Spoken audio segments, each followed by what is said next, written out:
In affiliate marketing, there are thousands of programs, but they all fall in one of two classifications.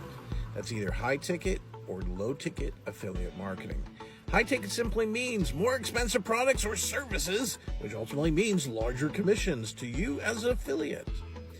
Low ticket simply means less expensive products, which ultimately means smaller commissions per sale. A good rule of thumb, low ticket refers to anything roughly between 100 and 200 or less, which with the reverse being 200 and higher being for high ticket. So the question is, which one's better for a new affiliate? A lot of pros for both, but in reality, you don't have to choose.